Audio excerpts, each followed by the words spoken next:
Bismillahirrahmanirrahim. Tambihani. Tambihun, peringatan. Tambihani, dua peringatan. Ahaduhuma, salah satu dari keduanya, annal ihtikara, bahwasanya menimbun harta, menimbun barang yang menjadi kebutuhan pokok di masyarakat, al-muharramu, yang diharamkan, huwa, dia, ayyumsika, apabila menahan seseorang, ma, apa-apa, ishtarahu, yang dia membelinya, fil ghalai, di waktu harga mahal, larrukhsa, tidak dalam waktu harga yang murah, illa minal aqwati, dari makanan pokok, dari kebutuhan pokok, walau tamron, sekalipun misalnya tamr, ya, korma, au zabiban, atau anggur, biqasdi, dengan sengaja, dengan maksud, ayyabi'ahu bi'aghla mimma ishtarahu, ayyabi'ahu, agar supaya dia bisa menjual, bi'aghla, dengan harga yang lebih mahal, mimma, dari apa-apa, ishtarahu, yang dia membelinya, inda ishtidadil hajati, di saat orang sangat-sangat dalam berhajat ilahi, kepadanya. Wa al-haqal Ghazali, dan mentalhek, yaitu menyamakan termasuk orang menimbun, yaitu al-Imam Al-Ghazali, bilquti kullama yu'inu alaihi, dengan makanan pokok yang menjadi bagian dari kebutuhan alaihi, pada masyarakat, kalahmi, seperti daging, wal fawakihi, buah-buahan, itu termasuk orang yang menimbun, kalau itu menjadi bagian dari makanan pokok penduduk setempat. Bapak-bapak, hadirin dan saudara-saudara, jadi kita di dalam beragama itu dilarang kita menimbun kebutuhan pokok yang menjadi keperluan masyarakat. Kalau di negeri Arab sana itu korma, anggur, dan sejenisnya, kalau di kita berarti beras, ya. Ada kelangkaan beras, ya. Ya, beras langka, ya. Padahal petaninya panen. Nah, supaya apa? Ya, beras itu dibeli oleh tengkulak, disimpan, ditimbun, ya, supaya orang membutuhkan. Kalau orang membutuhkan karena itu adalah makanan pokok, akhirnya bisa dinaikkan harga. Nah, ini berarti merusak ekonomi, ya. Merusak ekonomi. Urusan pangan, ya, dan barang-barang kebutuhan lain saja, kalau orang itu belanja banyak dengan maksud supaya bisa mengendalikan harga, itu hukumnya haram. Apalagi orang-orang yang sengaja menciptakan kemiskinan di masyarakat, ya. Apa ada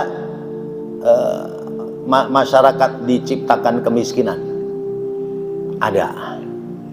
Apa? Judol, ya, judi online. Judi online itu situsnya ratusan, ya. Ratusan situs judi online. Sementara terkait dengan informasi, ya, elektronik dan sejenisnya, masuk pada informasi Kementerian apa namanya? Menko Info apa? Menteri Perekonomian dan Informasi. Ya. Ya. Nah, terindikasi yang lalu-lalu ternyata situs judol ini dilindungi oleh aparat, ya. Utamanya yang terkait dengan Koinfo, apa namanya? Koninfo, ya. Ya. Bahkan satu situs judol itu satu hari harus setor, ya, harus setor ke, ya, yang melindungi satu hari itu kurang lebih 10 juta. Kalau 300 situs judi kali 10 juta berapa? 3 miliar. Ya, satu hari 3 miliar. Masya Allah. Ini kira-kira memiskinkan masyarakat apa memasyarakatkan miskin? Masya Allah. Kalau ini nyata berarti memiskinkan masyarakat. Ya, udah nyari duit susah, ya, diiming-imingin judi online. Kalau memang ini nyata, berarti orang yang mengelola, ya, posisi-posisi seperti ini, kalaupun dia labelnya orang beragama Islam, sesungguhnya dia tidak berkelakuan sebagaimana kelakuan orang Islam. Ya, benar tidaknya ya harus sampai ke pengadilan, ya. Nah, pengadilannya karena duitnya banyak bisa dibeli, udah ribet. Ya. Nyolong ayam, nyolong motor, babak belur, diadili 6 bulan, ya. Giliran miliaran, ya, ya bebas. Kenapa? Karena pegang duit. Ya Allah. Kalau ini sudah berlaku, sudah terjadi di Indonesia, ya ekonomi kita menjadi kacau. Ekonomi menjadi kacau. Ya.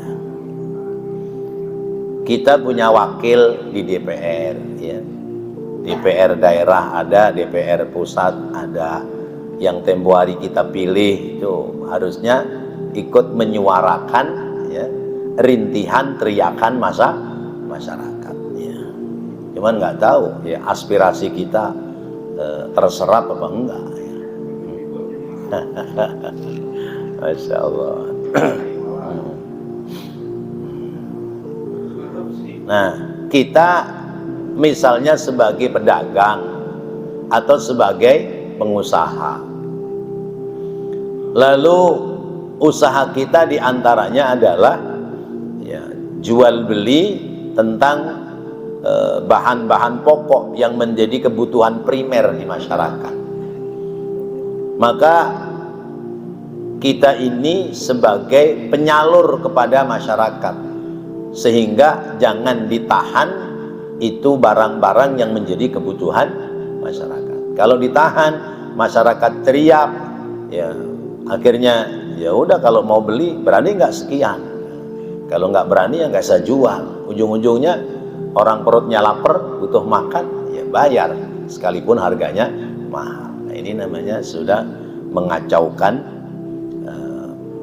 peredaran ekonomi di masyarakat kita. Terus bahan pokok itu ternyata tidak sekedar makanan seperti beras dan lauk pauk, termasuk penunjang menjadikan sebab matangnya pangan, matangnya makanan, ya.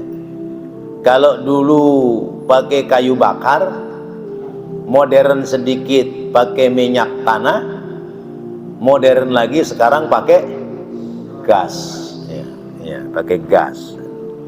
Nah, gas ini berarti kebutuhan primer di masyarakat, karena gas itu diperlukan oleh setiap rumah tangga.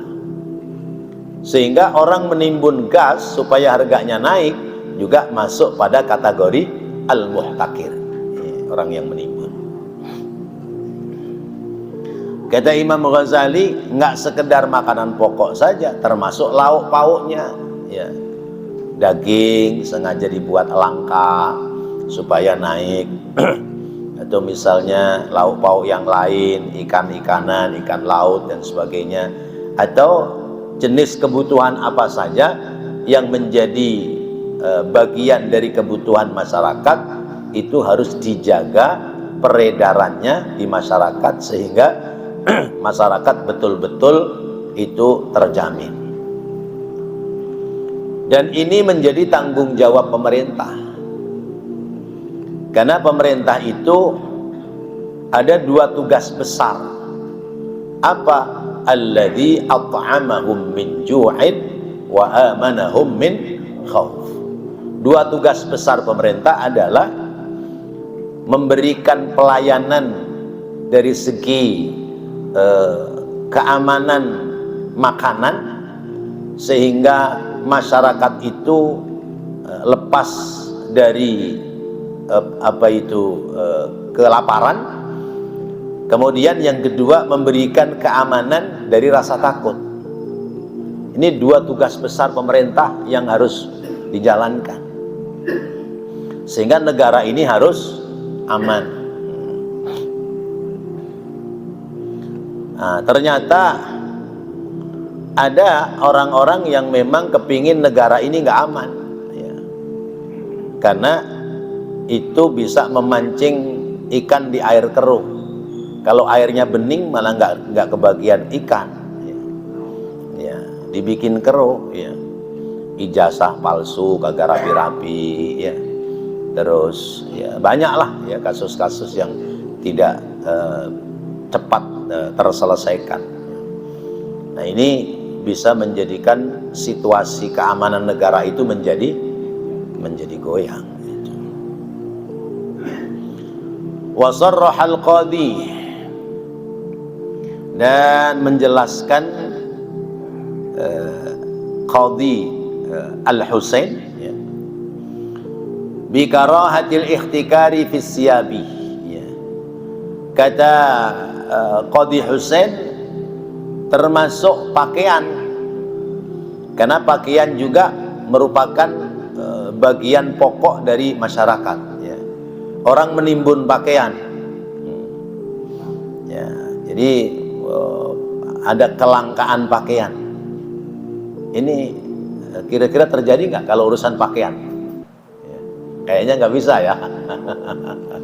Nggak bisa. Kenapa? Karena justru dalam hal pakaian itu persaingannya ketat, ya. Kalau ada yang nggak jualan malah, ya, seneng yang lain karena jualan saya laku, gitu. Jadi sulit untuk bisa menimbun pakaian.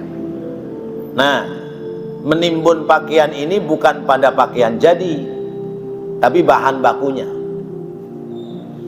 Dibuat kelangkaan bahan baku, ya, termasuk benangnya, termasuk benang obrasnya, termasuk alat-alat yang lainnya. Itu pernah terjadi. Jadi yang biasanya bahan baku itu impor dari negara mana, ya, mungkin karena dari sananya harus naik, akhirnya ditimbun, dibuat langka. Akhirnya nih bos-bos jahit ini pada kelimpungan nih. Harus gimana ini? Bahannya nggak ada, ya. Sebulan kemudian bahan yang sama muncul, tapi pindah harga. Bukan naik harga, pindah harga. Yang mestinya 1 yar itu sebut saja 10.000, ini 1 yar sampai 15.000. Nah, ini juga masuk pada kategori al-muhtakir, merusak, ya, tatanan ekonomi di masyarakat. Wasaniha, dan yang kedua, wasanihima, dan yang kedua, annat tafriqa, bahwasanya memisahkan bainal walidati wa waladiha, antara ibu dan anaknya, al ghairil mumayyizi, yang belum tamyiz, yang belum cukup umur, li sigharin au jununin, sebab masih kecil atau sebab gila, binahwi bai'in li ghairi man ya'tiqu alaihi haramun, ya, seperti misalnya menjual, ini kan zaman perbudakan, ya, menjual, ya, pada orang yang orang itu tidak mungkin memerdekakan pada anak yang dijual, maka hukumnya haram. Wa in radiyatil ummu, ya, sekalipun ibunya ridho, illa bil itqi, kecuali ya menjualnya itu demi keselamatan anaknya, karena oleh sang pembeli anak itu akan dimerdekakan, wal waqfi, dan akan disayang, dikasihi.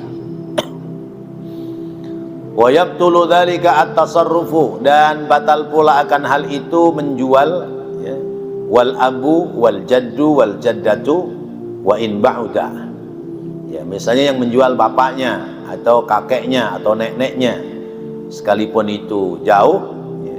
Kal ummi, posisi mereka seperti ibunya, inda faqtiha, ketika ibunya sudah tiada. Jadi memisahkan ibu dari anak. Kalau posisi merdeka, memisahkan ibu dari anak itu kasusnya seperti ini. Saya kadang menemukan kasusnya. Jadi karena perceraian suami istri, sehingga anak menjadi rebutan. Ini biasanya gitu, ya. Karena suami istri ini cerai, anaknya kadang-kadang jadi rebutan di masyarakat. Nah, akhirnya mengajukan ke pengadilan supaya punya hak asuh. Kasusnya kalau anak itu belum tamyiz, belum tamyiz itu ya balita lah, bawah 5 tahun, ya, itu hak asuhnya kuat ada pada ibunya. Tapi ini ibu yang normal, ya.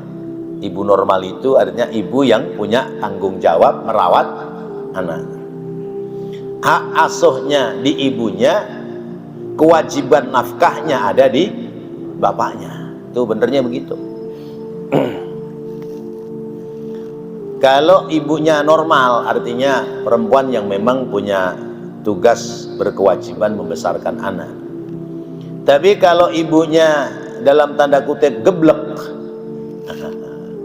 geblek itu misalnya ya justru penyebab dari perceraian itu karena ibunya nggak mau ngurusin anaknya, ya. Kemudian ibunya main-main dengan laki-laki lain misalnya, ya. Nah, kalau kondisinya seperti itu dan bisa diajukan ke pengadilan, ada bukti dan saksi yang menguatkan, maka sekalipun anak itu bawah 5 tahun, ya, yang punya hak asuh adalah bapaknya. Hak asuhnya berpindah kepada bapaknya. Dan itu bisa dibuktikan. Anak ini sekalipun masih bawah 5 tahun, dia lebih condong kemana? Kalau memang kasih sayang bapaknya itu lebih kuat, sementara ibunya tidak menampakkan kasih sayang, sekalipun anak itu baru 3 tahun 4 tahun, dia sudah bisa memilih lebih nyaman ikut siapa. Nah, ini pengecualian. Artinya kalau ditemukan, ya, ibunya itu orang yang tidak bagus untuk merawat anak.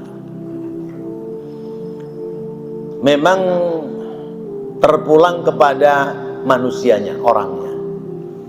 Ada anak yang ikut ibunya selamat, ya, jadi anak baik. Ada pula anak yang ikut ibunya nggak keurus, ya, ya, ibunya nikah lagi, bapak tirinya nggak punya tanggung jawab kepada anak tiri. Ini anak nggak keurus, apalagi punya anak lagi, ya, ibunya punya anak lagi, ya. Saudara seibu, kalau memang bapaknya tidak bisa mengurus dengan baik, maka anak ini sekalipun ikut ibunya bisa terlantar. Atau sebaliknya, ikut bapaknya. Kalau bapaknya itu baik, dia bisa mencarikan ibu sambungnya yang baik, ya anak ini bisa jadi baik. Tapi misalnya ketemu ibunya yang tidak baik, lalu kemudian ibu tirinya punya anak, ya, ini bisa jadi tidak baik juga, ya. Karena apa? Ada lagunya, ibu tiri hanya cinta kepada ayahku saja. Iya. Ya. Nah itu kembali kepada manusianya, kualitas manusianya.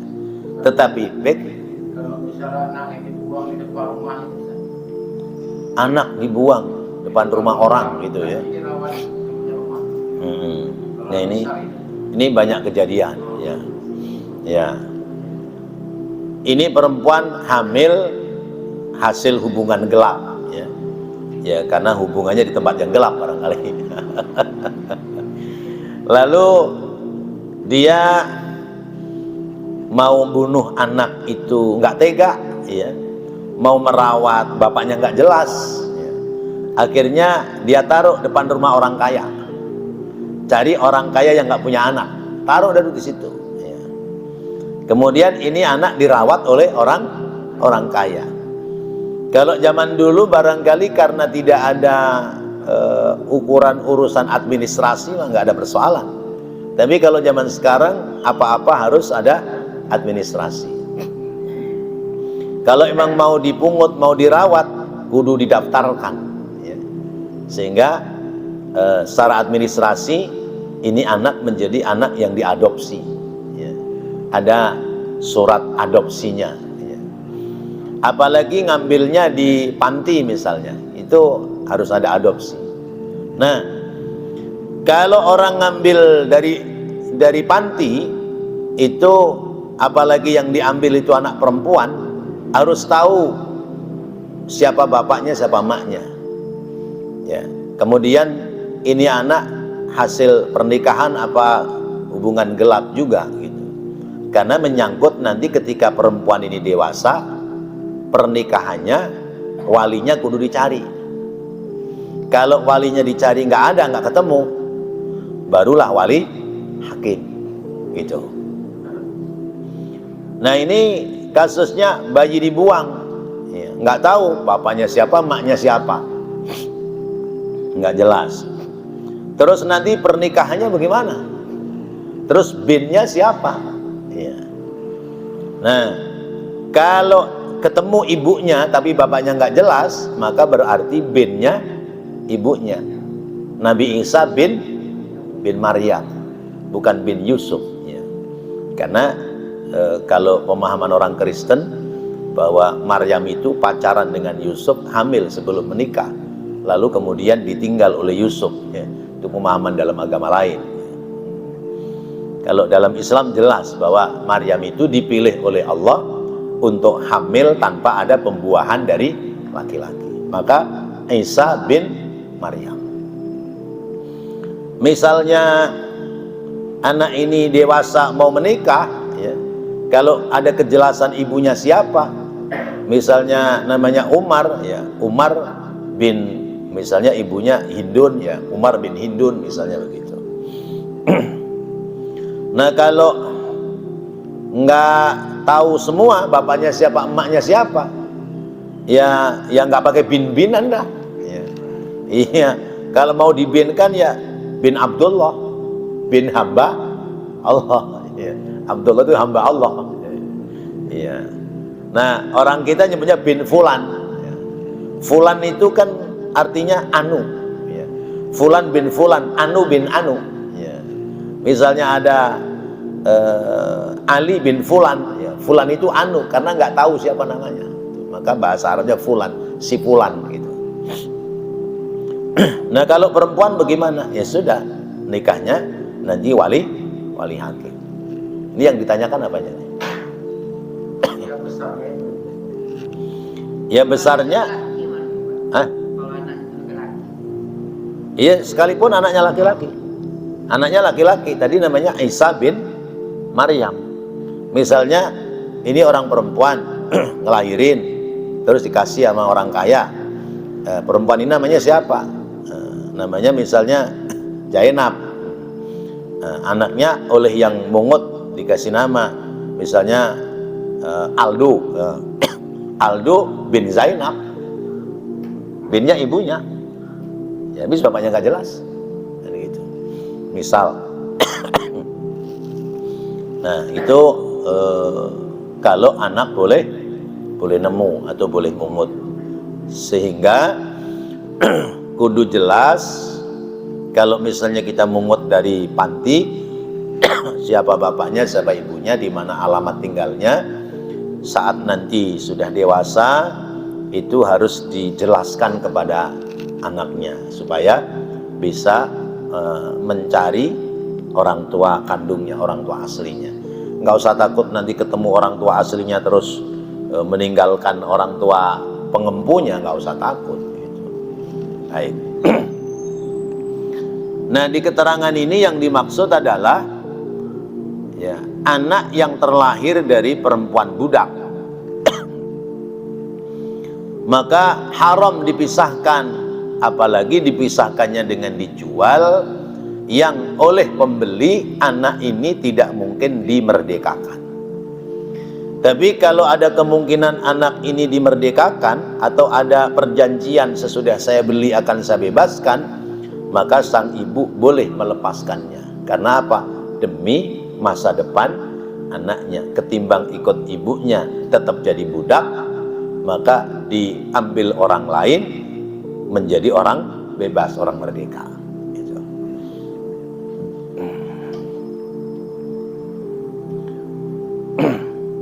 Wa yahrumul fariqu aidan, dan haram pula memisahkan bisafari, di dalam orang musafir perjalanan, bainal amati wa waladiha al ghairil mumayyizi, antara budak amat dengan anaknya yang belum tamyiz, yang belum umur di atas 5 tahun. Wa bainaz zaujati wa waladaha, dan antara istri dan anaknya. Ya. Haram memisahkan budak dengan anaknya dalam perjalanan. Masih dalam perjalanan dipisah gitu. Ya, sementara dalam perjalanan itu kan anak butuh perlindungan. Atau bainaz zaujati wa waladaha, antara ya, istri dan anak. Ya. Berarti yang misah siapa nih? Suaminya. Ya, suami ya, haram memisahkan istri dan anaknya ya, pada posisi yang dalam posisi yang lemah ya. Tanpa ada sebab, tanpa ada unsur apa-apa. Misalnya ya, suami menceraikan istri pada posisi istri yang baru melahirkan. Istri posisinya sedang lemah, bayinya sedang butuh pemeliharaan, perawatan, suaminya menceraikan, pergi dengan perempuan yang lain. Nah, ini larangan. Kenapa? Karena istri dan anak ini sedang butuh ya, perawatan dari sang suami. Ya. Bi khilafil mutallaqati, beda dengan perempuan yang ditalak dan ada persetujuan pada kedua belah pihak. Ya. Anak sudah mulai gede, ya. Kemudian bapaknya menalak ibunya atas persetujuan terhadap ibunya, ya. Karena satu dan lain hal sudah nggak ada kecocokan, akhirnya cerai. Ya. Berangkatnya nikah secara baik-baik, menyelesaikannya juga secara baik-baik. Nah, itu mah boleh yang seperti itu. Itu boleh. Sekarang bagaimana kalau terhadap binatang? Ya, misal, ya, Wa yahrumu nahwa bai'i waladil bahimati ma lam yastaghni 'anil laban aw lam yaqsididz dzabhu. Dan larangan pula seperti menjual anak binatang sepanjang dia masih butuh terhadap susu induknya, biangnya, ya. Ya. Jadi kambing, ya, kambing anaknya berapa misalnya, 2 atau 3 itu, anaknya masih nyusu, ya. Dia belum punya kekuatan kalau dilepas dari induknya, lalu disapih, ya, disapih dari induknya, ya. Ini bisa mengakibatkan bayi kambing itu menjadi penyakitan atau menjadi masalah. Nah, yang seperti itu dilarang, ya. Tunggu sampai bayi kambing itu disapih oleh induknya baru ambil, ya.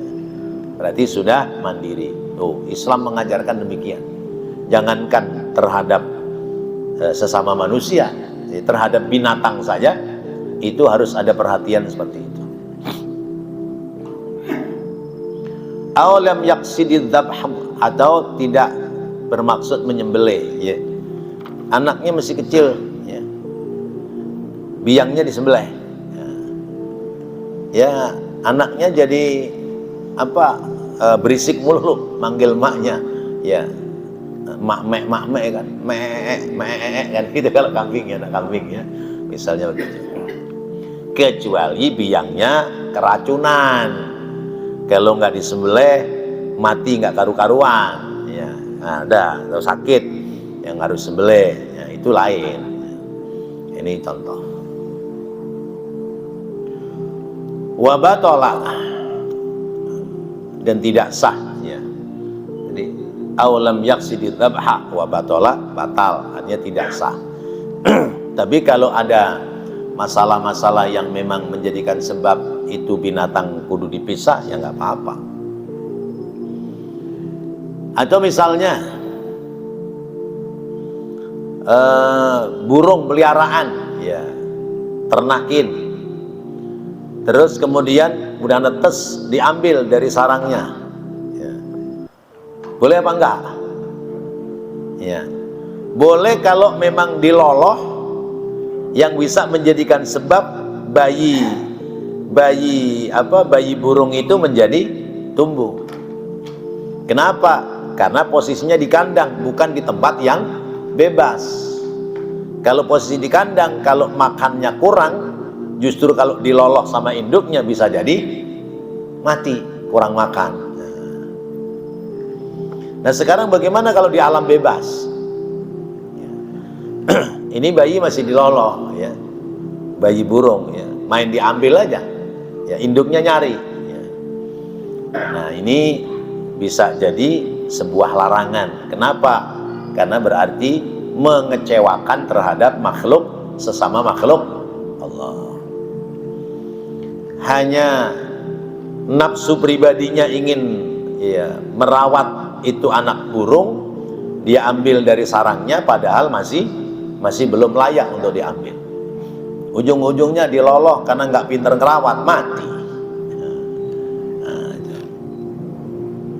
Wa bahasa as-subkiyyu hurmata dzabhi ummihi ma'a baqaihi.